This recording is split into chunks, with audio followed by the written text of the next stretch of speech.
S ಸ್ನೇಹಿತರೆ, ನರೇಂದ್ರ ಮೋದಿ ಏನಿದ್ದಾರೆ ಈಗ ಅವರು ಒಂದು ರೀತಿ ವಿಜಯದ ನಾಗಲೋಟವನ್ನ ಶುರು ಮಾಡ್ತಾ ಇದ್ದಾರೆ. ಅವ್ರು ಹೇಳ್ತಾ ಇದ್ದಾರೆ ಈಗ ಮುಂದಿನ ಬಾರಿ ಬಿಜೆಪಿ 370ಕ್ಕೂ ಅಧಿಕ ಸೀಟ್ಗಳನ್ನ, NDA 400ಕ್ಕೂ ಹೆಚ್ಚು ಸೀಟ್ಗಳನ್ನ ಗೆಲ್ತೀವಿ ಎನ್ನುವಂತಹ ಮಾತುಗಳನ್ನ ಆಡ್ತಾ ಇದ್ದಾರೆ. ರಾಮ ಮಂದಿರದ ಎಫೆಕ್ಟ್ ಎಲ್ಲೆಡೆ ಇದೆ ಇದಕ್ಕೆ ಕಾರಣ ಎನ್ನುವಂತಹ ಮಾತುಗಳನ್ನ ಹೇಳ್ತಾ ಇದ್ರೆ, ಈ ಕಡೆ ದಕ್ಷಿಣದಿಂದ ಮೋದಿಯನ್ನ ಅಥವಾ ಮೋದಿಯ ನಾಗಲೋಟವನ್ನ ಕಂಟ್ರೋಲ್ ಮಾಡಲು ದಕ್ಷಿಣ ಅಸ್ತ್ರವೊಂದು ರೆಡಿ ಆಗ್ತಾ ಇದೆ. ಅದ್ಯಾವುದಪ್ಪ ದಕ್ಷಿಣ ಅಸ್ತ್ರ ಅಂತೀರಾ? ಖಂಡಿತವಾಗಿಯೂ ದಕ್ಷಿಣ ರಾಜ್ಯಗಳು ಮೋದಿಯ ನಾಗಲೋಟಕ್ಕೆ ಬ್ರೇಕ್ ಹಾಕಲು ಒಂದು ಮಹಾಸ್ತ್ರವನ್ನ ಕಂಡುಹಿಡಿದಿದ್ದಾರೆ.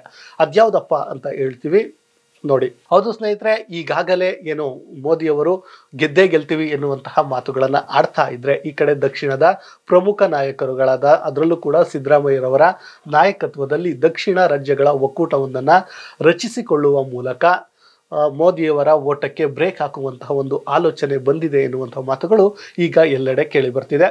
ಅದರೊಳಗಡೆ ಮುಖ್ಯವಾಗಿ ಅಂದ್ರೆ ತೆರಿಗೆ ವಿಚಾರ ಏನಿದೆ ಅಂದ್ರೆ, ಅವ್ರು ರಾಮ ಮಂದಿರ ಈ ವಿಚಾರಗಳನ್ನ ಬಿಜೆಪಿ ಮುಂದಿಟ್ಟುಕೊಂಡು ಹೋಗುವಂತ ಕೆಲಸವನ್ನ ಮಾಡಿದ್ರೆ ದಕ್ಷಿಣ ರಾಜ್ಯಗಳಿಗೆ ತೆರಿಗೆಯಿಂದ ಲಾಸ್ ಆಗ್ತಾ ಇದೆ, ತೆರಿಗೆಯನ್ನು ಸರಿಯಾಗಿ ಕೊಡ್ತಿಲ್ಲ ಎನ್ನುವಂತಹ ಆರೋಪವನ್ನ ಮಾಡುವ ಮೂಲಕ ಇದೀಗ ದಕ್ಷಿಣ ರಾಜ್ಯಗಳು ಒಂದಾಗುವಂತ ಕೆಲಸವನ್ನ ಮಾಡ್ತಿವೆ. ಅದೇ ಕಾರಣಕ್ಕೆ ಕಾಂಗ್ರೆಸ್ ಕೂಡ ಜಂತರ್ ಮಂತರ್ನಲ್ಲಿ ಹೋರಾಟ ಮಾಡುವ ಸಲುವಾಗಿ ದೊಡ್ಡ ಪ್ರತಿಭಟನೆಯನ್ನ ಹಮ್ಮಿಕೊಂಡಿರುವಂತದ್ದು ನಮ್ಮೆಲ್ಲರಿಗೂ ಗೊತ್ತಿರುವಂತ ವಿಚಾರ.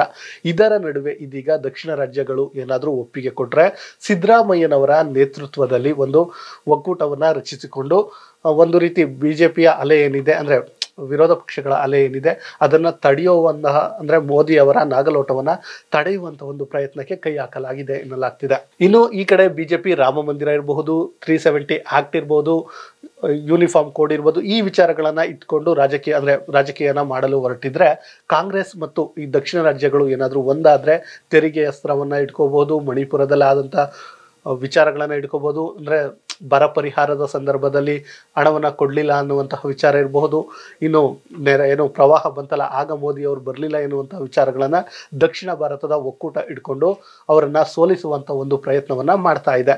ಇನ್ನು ಬಿಜೆಪಿ ಕೂಡ ಇದಕ್ಕೆ ಟಕ್ಕರನ್ನ ಕೊಡ್ತಾ ಇದೆ. ಕರ್ನಾಟಕದ ಬಿಜೆಪಿಗೆ ಟಕ್ಕರ್ ಕೊಟ್ಟಿದೆ. ಏನಂದ್ರೆ ಗ್ಯಾರಂಟಿ ಯೋಜನೆಗಳನ್ನ ಪೂರ್ತಿ ಮಾಡಲಾಗದ ಕಾಂಗ್ರೆಸ್ ಇಂತಹದೊಂದು ಕೆಲವೊಂದು ಕೆಲಸಗಳನ್ನ ಮಾಡ್ತಿದೆ.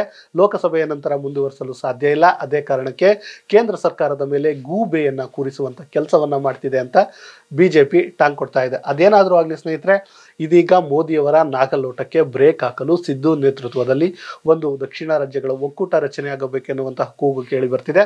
ಇದರಿಂದ ಪ್ರತ್ಯೇಕ ದೇಶದ ಕೂಗು ಕೇಳಿ ಬರ್ಲಿಲ್ಲ ಅಂದ್ರೆ ಅಷ್ಟೇ ಸಾಕು. ಇಂತಹದೇ ಸುದ್ದಿಗಾಗಿ ಸದಾ ನೋಡ್ತಾ ಇರಿ ಲೈನ್ ಟಿವಿ ಕನ್ನಡ.